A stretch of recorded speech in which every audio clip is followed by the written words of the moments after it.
অনলাইনে আধার কার্ডের details update করা ব্যাপারটা কিন্তু শুনতে যতটা সোজা মনে হয় অনেক সময় ততটা সোজা থাকে না, তাই না?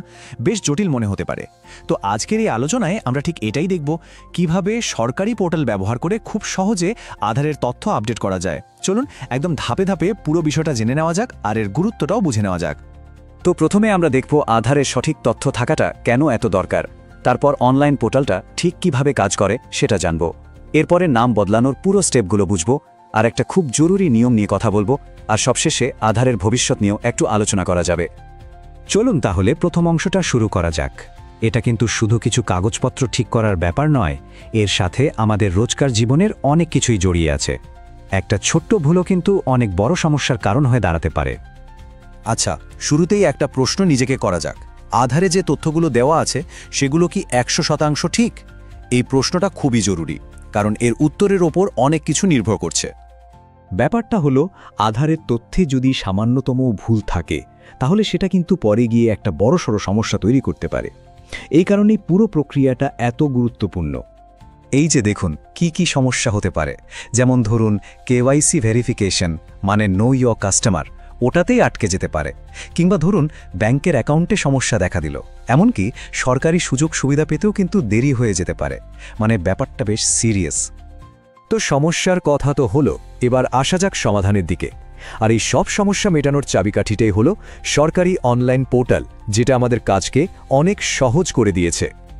এই পোর্টালটার নাম হলো সেলফ সার্ভিস আপডেট পোর্টাল, বা সংক্ষেপে SSUP। এটা UIDAI এর বানানো একটা অফিসিয়াল ওয়েবসাইট। অনলাইনে নিজের তথ্য আপডেট করার জন্য এটাই সবচেয়ে নির্ভরযোগ্য আর সহজ উপায়। তবে হ্যাঁ, এই অনলাইন পোর্টাল ব্যবহার করার জন্য একটা প্রধান শর্ত আছে। সেটা হলো আপনার মোবাইল নম্বরটা কিন্তু আধারের সাথে লিঙ্ক করা থাকতেই হবে, কারণ পুরো কাজটাই OTP মানে ওয়ান টাইম পাসওয়ার্ড দিয়ে ভেরিফাই করা হয়। এবার আমরা এই আলোচনার একদম মূল অংশে চলে এসেছি। এখানে আমরা ধাপে ধাপে দেখব যে অনলাইনে নামটা কিভাবে বদলানো যায়। আমি খুব সহজ করে পুরো ব্যাপারটা বুঝিয়ে দিচ্ছি, যাতে যে কেউই এটা ফলো করতে পারে। কাজটা শুরু করার আগে কয়েকটা জিনিস কিন্তু হাতের কাছে রেডি রাখতে হবে। আপনার একটা ভ্যালিড আইডেন্টিটি প্রুফের স্ক্যান করা কপি লাগবে, যেমন ধরুন passport, pan card, voter ID বা ড্রাইভিং লাইসেন্স। এগুলোর যে কোনো একটা হলেই চলবে। চলুন স্টেপগুলো এক এক করে দেখে নিই। প্রথমে UIDAI ওয়েবসাইটে গিয়ে SSUP পোর্টালে ঢুকতে হবে। তারপর আধার নম্বর দিয়ে লগইন করতে হবে, আর সাথে সাথে রেজিস্টার্ড মোবাইলে একটা OTP আসবে।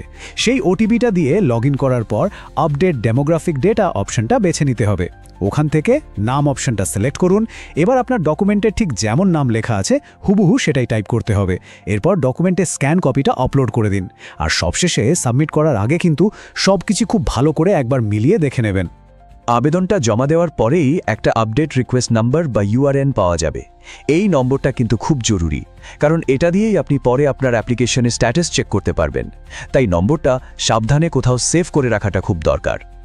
এবার একটা খুব জরুরি তথ্যের দিকে নজর দেয়া যাক। দেখুন, নাম বদলানোর ক্ষেত্রে একটা বিশেষ নিয়ম আছে, যেটা সবাইকে জানতেই হবে, কারণ এই ভুলটা কিন্তু দ্বিতীয়বার শুধরানোর কোনো সুযোগ পাওয়া যাবে না। সংখ্যাটা হলো 1। কি মানের?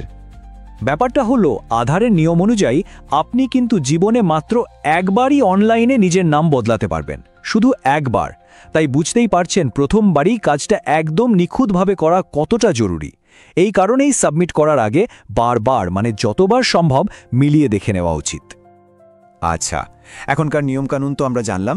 এবার চলুন একটু ভবিষ্যতের দিকে তাকানো যাক।